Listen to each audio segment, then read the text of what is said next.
Hey everyone, so I just wanted to share with you another concept about the process of being debt free. Once we get debt free and we start building our own money that we don't have to give to the bank, then suddenly we're building up our own money that we don't have to give to the bank. And we can then do things with that money. So, as you know, I have developed a spreadsheet back when I was in university. And in July, I sat down with that spreadsheet and I said, okay, I need to spend more time rebuilding my account now that I don't have to work every single freaking hour of every single freaking day to be able to pay the bank. I can now be free to do some other things. So I've sat down in the morning, every morning. It's a little bit later now today. It's 1:30 today, but I wanted to shoot this video. So I sat down every morning since July, and I've been studying the spreadsheet, and I've been paying attention to the market. And I've been going in instead of buying stock because it costs so much money to buy stock. So if you buy 100 shares of Microsoft stock, let's keep it simple. You buy 100 shares of Exxon stock, it costs you $100. It costs you $10,000 to buy 100 shares of Exxon stock. But if you go in and you buy the Exxon options, it costs you $500 or $600 to control 100 shares of ExxonMobil stock. So the leverage makes more sense for those of us who are poor, building small little teeny tiny accounts, to trade options, which is why the options market is so big in the world. Very few people can go and spend $10,000 on ExxonMobil stock. And if ExxonMobil stock only moves 1%, then you're not making very much money on your $10,000. Whereas if it moves 1%, you're making some pretty good money on your options. And so this video, I wanted to just show you how the concept with options is that options expire worthless as well too. So here are some trades that I had made, and some of them are pluses and some of them are minuses, and some of them haven't been hit yet. But I wanted to show this to you just to be able to give you a little bit more of a learning curve. So I went in and I bought Amazon options, long 121 calls at 392, and I wanted to sell them at 475. Then I changed it to, and I did sell them at 475. So I bought them at 392 and I sold them at 475, if you follow the cursor. Then I bought them back at 447 and I wanted to sell them at 550, but it didn't work that way. It started going down. Or Amazon stock started selling off. So instead, I scrambled and I sold them for 294. Okay. Or no, I bought more at 294, which gave me a fixed price between the two at 294 and the 2 at 447 gave me a lower cost. Then I went in to try to sell them. I ended up selling them at 248 before I could finally get out of them. And right now, those options are only worth 74 cents. I just traded another thing today. Whoops. I want to try to keep some stuff here. So I ended up protecting myself by selling them because now that option's only worth 74 cents. I got $2.48 out of it. I lost money, but I didn't lose that much money. Then Amazon, I bought the put because Amazon was working against me. So I bought the put at $6.80 today, the 117 put. It's now trading at $7.35. Okay, and I've got a sell price at $7.80 because that was just a trade for today. I'm just trying to make $100. Little C note, walk around with. Here is CHK, which is an oil and gas play. The $100 call I bought at $4.90. I sold it at $5.90 for a $100 gain. Little C note. And then I like it. I bought it back at $5, and it's currently trading $5.40. Here's Chevron Mobile. No, I went long Chevron Mobile with just 100 shares because I believe that Chevron Mobile, the news cycle on Chevron Mobile is really, really good because Joe Biden loves them because he loves Venezuelan oil, and Chevron is the only company that can possibly produce Venezuelan oil. So the news cycle from Joe Biden, who you know that I really, really love him. He's one of the greatest presidents that we've ever had from an investor's perspective because he's so easy to read.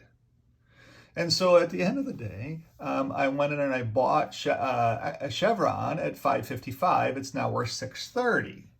I'm not trading it yet. There's more to run.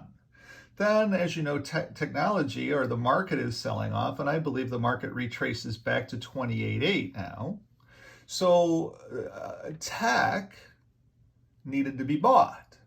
So I went in and I bought, this was a while ago, I bought 2 contracts of the 136 Meta put at 435. The market started working against me. I sold it because I panicked, 368. But now that trade is 515. I would have made money if I would have stayed there, but I got out of it. Then I bought Meta puts, 137 puts at $6, and it started working against me really, really fast. Meta was going to be up strong one day this week, I think Monday or Tuesday, whatever it was. So I went in and I sold them for whatever I could get out of them. I sold them too fast because that would have been a profitable trade there, or at least less of a loss. But I have all these gains from my oil shares, so you're going to be able to see that here in a second. So then I went and I bought the Meta 140 puts. I bought them for 470. I sold them for 6.25. Then I bought them back for 680, and I have a sell price on them at 825. I believe that Meta is being held up very well, but I believe it all collapses. Then here's the Meta call, which is only worth 158 now. I had bought them for 470, couldn't sell them, finally sold them for 265. Lost some money there. So betting against the market when it starts going down and stuff is very, very hard to do. So, but here's the Microsoft call. I bought them today for $6.25, and I placed a sell order for $7, and I got out of them. So I made I made 75 cents by 200 shares. That option is now $1.24. So that was pretty brilliant of me selling them for $7 for something that's now worth $1.24. Then I came in and I bought the Microsoft put today at $6.17, and I have an out price on them at $8. It's currently trading $6.85. I'm in the money on that call. Then here's NVIDIA. I had gone in and bought NVIDIA earlier, trying to make some money on them, and I was able to sell them for $253 earlier in the week. May have lost a little bit of money there. Then NVIDIA, the put, is currently trading at $690. I bought it, buy puts to open, at $475. I bought more at $410, and I ended up selling them at $345. I lost some money there because the market was moving against me earlier this week. Or no, I bought some more there to lower my costs. And then I sold them at 306 to pretty much break even on that trade. I lost a little bit of money, but did better on that. And now if I would have kept that, that's 685. I sold NVIDIA way too soon. But the market was moving against me, and I was trying to pad my account as best as I possibly could. And I didn't have all the gains from long oil that I have now. So here's my long oil trades now. We're getting in there. So Oxy, I bought them. I wanted to sell the close. I canceled out this order. I sold them for $7. So I was going to sell them for $465, but Oxy was soaring. So I put in a sell order for $7. That trade is now $9.45. I still made my money here. Yes, there was more money to be made, but I've made a lot of money with oil here anyway. And then Oxy here, I came in and I bought to open for $3.34. I bought three shares, or 300 shares, and I sold those early in the trade at $4.05. I made some money, but now that trade's $5.80. Okay? But then I came back in and I bought more. Buy calls to open. I bought some Oxy at $6.10. They're now $7.90. Then I bought some Pinduoduo by calls to open 335. I sold them at 450. I kind of like Pinduoduo. That trade is now $1.83, so this was pretty smart. I then came in and bought more at 360 and I sold them for $4. So I kept making a little bit of money on Pinduoduo. Then I came in and I bought SQQQ, the 3X short tech, because the spreadsheet was showing me tech is breaking down hard. So I came in and I bought them at 380. I sold them at 560. I bought more at 556. I own those at 556 and they're now 760. And I have no open order on that. I'm just letting that run. Then I like that trade, so SQQQ, I came back in today and I bought at the market $4.76, and that is now $6.25 or $5.25, and I do have that's a trade, so I've got a $6 target on it. Then ExxonMobil, I came in and I sold at 10. It's now 15. Yeah, I lost $500 there technically, but I made some really good money on that trade. Then I had some ExxonMobil. I had 3. I sold at 11.25. It's 12.40 now. That was still, I made a lot of money on that trade. That was a good trade. And I pulled that forward by buying some more ExxonMobil. So here I bought one call to open at 5.10. Still own it. It's 6.30. ExxonMobil, 99 calls. I bought 2 at 4.55. I bought 2 more at 4.95 because I'm carrying it forward. This is a 10.28. And I sold the 10.14s. So I got 14 more days of duration. And now that trade, not only did I make money on this trade, but then this trade's worked with me too. I'm now up 605. So those are the trades that I made within the tech sector and within the account for the week. When the market started working against me, I didn't have the pad that I have now if we look at my account. And I'm going to show you something that I've not shown you ever before. All right. I'm going to just go here and I'm going to go positions. Let's show you it this way. This is a better way to be able to do it. So here's the summary from when I've started. So I started paying attention to my account back about mid-July. Like I said, I was about $16,800 actually. And I missed over here, I missed this. This was when we printed that blue day when everybody was selling. But then I ended up going long oil and short tech, as where you know where I'm at now. So you can see how I've gone parabolic. I'm now sitting, as of right now on this click, I'm sitting $24,336, $24,336. That's up from $16,800 3 months ago. That's pretty damn good. It's over $3,000 a month in the morning, working part-time, understanding my spreadsheet. And now my valuation has spiked from a low of wherever this was, 16,000, which was September 26th, Noah and hearing about the OPEC thing, going long oil as hard as I did, I'm now 24,336 as of this. If I refresh this, I'm 24,331. I'm down $5. Who cares? But I've now gained back. If I go back out year to date, you can see how my account has done so well year to date. You can see if I go a full 1 year, you can see how well my account has done. It was a year ago, it was 18,543. It's now 24,331. If I go 2 years out, then my account was down as low as 15,000. This was when I stopped doing anything in this account. 15,400. It's now 24,331 2 years, which is a 2-year rate of change of 57%.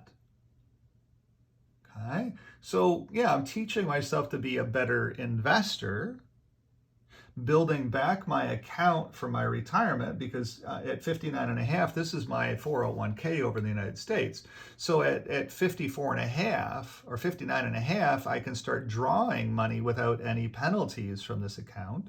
And so if I teach myself to trade really well, like today I'm up $1,500, well, if I don't need the money, then I don't need to take any money from that account when at 59 and a half. I'm never retiring. I'm always going to be your realtor and your financial advisor. But if I ever need money for any reason or want to go on around the world cruise or whatever, I can take money out of that account over there. But I want to build this account back to a point where it's over $150,000 before 59 and a half. And the only way I'm going to be able to do that is to be able to sit there in the morning and go in and play around with this and trade it. But if I can continue this streak, if I can continue this and get smarter and smarter, you can see all the way along, I was getting smarter and smarter. The only thing I missed was this big downturn that happened right here. All right, there.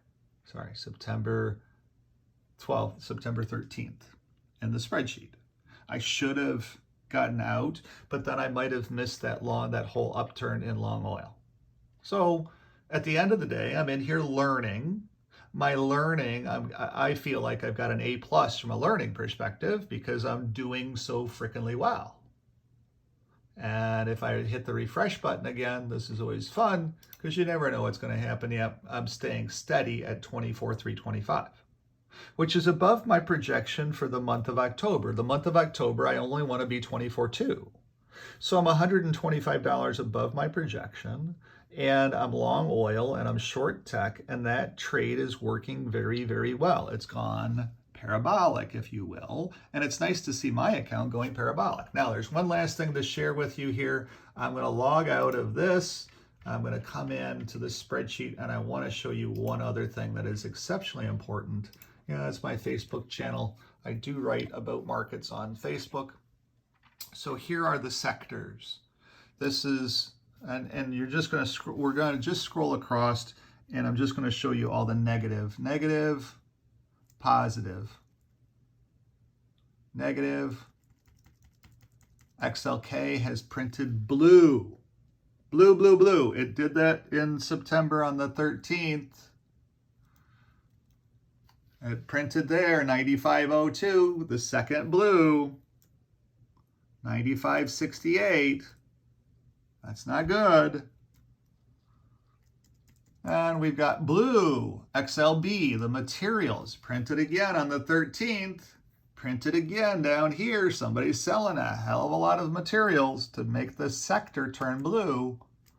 Here is the consumer discretionary travel and stuff. The consumer turned blue today.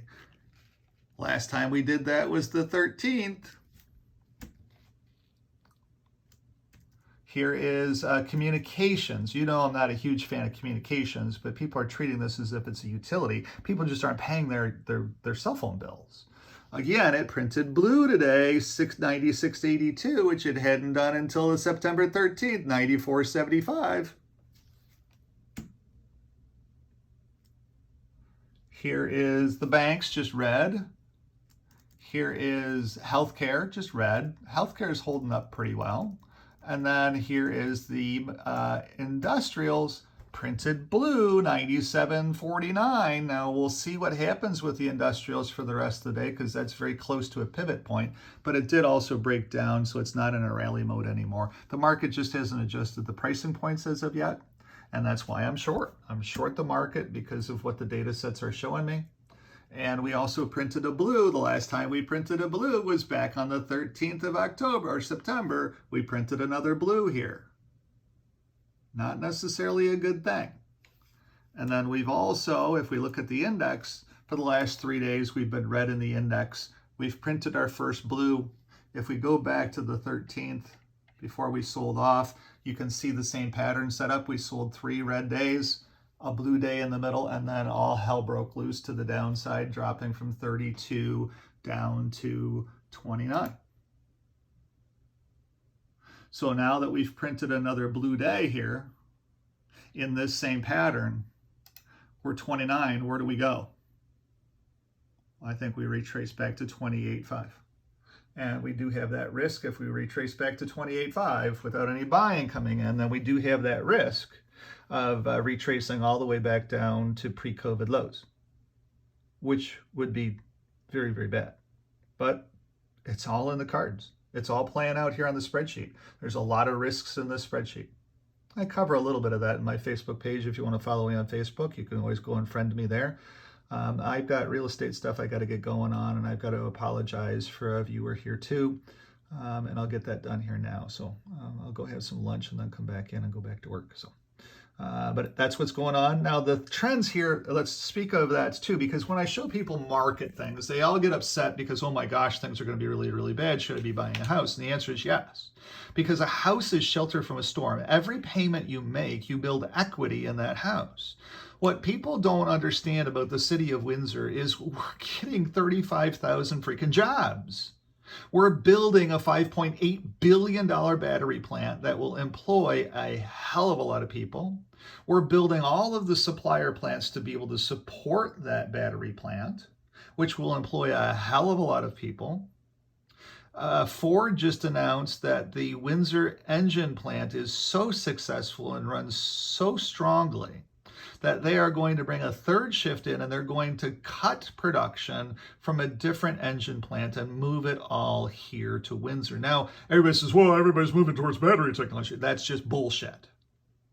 There's no way in hell that people are going to spend $80, $90, $100,000 for an electric powered car, or 2 or 3 of them. I got 3 cars. Could you imagine me spending $210,000 for 3 electric cars? I'm never going to do it, and I can do it. I'm not bragging when I do that. I'm sorry. I would just never do it. Why in the hell would anybody else ever want to do that? When a battery goes bad after a while, it has a useful life of about 12 minutes. Think about your batteries in your flashlight. When you need the freaking flashlight, the batteries never work. It's the same thing with a gosh darn car. The battery goes bad over time, and the car needs to be scrapped out. Tesla shares are down hard today. I could go into the spreadsheet and show you how Tesla shares are. That was an awesome short.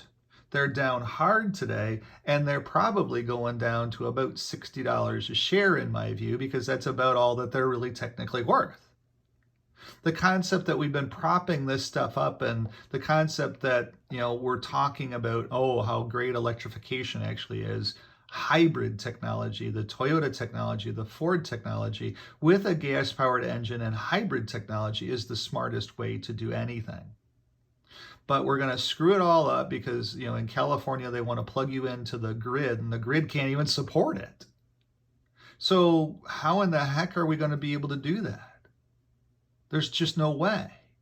There's no way feasibly possible. We don't have the technology, and there's nobody developing the technology to be able to run all of that power across the grids that we have, which are 60 or 70 years old. And that's why the utility sector, by the way, that's why the utility sector is not increasing as the market's selling off.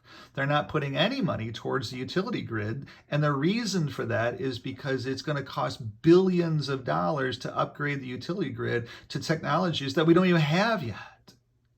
So battery electrification of cars is just a pipe dream. And so Ford recognizes that. And so they came out and they said, hey, Windsor engine, congratulations, you get all of the business going forward. You're getting all of our massive engines. They will all be built in Windsor. And that's hugely successful for the city of Windsor, because we're going to be adding a third shift and all of those great jobs as well too, and all of those transportation jobs, because all of those engines that they build here in Windsor get trucked to the Kentucky assembly plant.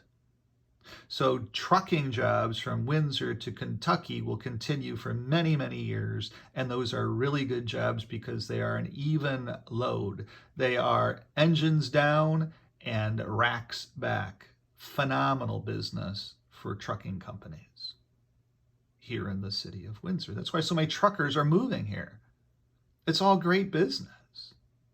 So that's all hugely successful. We're getting our $1 billion plant, our $5.8 billion battery plant, all the supplier plants, the new Chrysler plant is coming, the new hospital is coming, the new power lines are coming, and the new bridge is just about done. They're putting the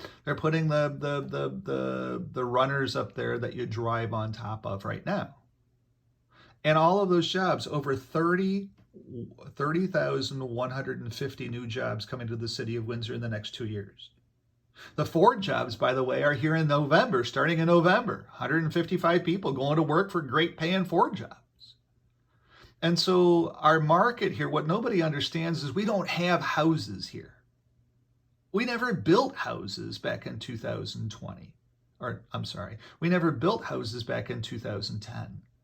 We just never built them because the economy was bad here and there weren't that many people wanting to move here. Now everybody wants to move here, and now our economy is soaring, and so our pricing points are all nice and stable at that $500,000 mark, which is still historically cheaper than anywhere else in Canada, because the average selling price for a house in Canada is $811. The average selling price for a house in Windsor was $511. We're $300,000 cheaper to buy a house down here than anywhere else on the planet in Canada, and that's why, or at least in Ontario, and that's why everybody's moving here. They all recognize the concept, wait a second, I have this asset I can sell up here, I can use that money to get debt free, and I can move to Windsor where the economy is booming, the weather is awesome. What the hell am I doing? Why aren't I in Windsor? That's what's going on here. It's happening every single day.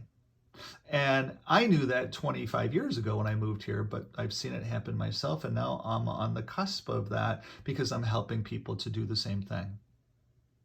The Dave Ramsey way, get out of debt, don't have to pay the bank any money at all, is sure a great thing. So that's that. Everything's printing blue here today. It's not a good thing. Be cautious of where you're at. Be looking at Windsor real estate, because the things that are going on down here are simply amazing. It's a great place to call home as well too, especially if you want to go watch your kids play baseball. You want to go watch your kids do this or watch your kids do that. You have 20 minutes of driving to get across town. 20 minutes. Most people in Toronto are sitting there on the road right now, sitting there because it might be raining up there or doing whatever it's doing up there. And they're sitting there for hours on end in endless traffic. Why would you ever want to do that? Come to the south of Canada. It's a great place to be. Thanks for watching.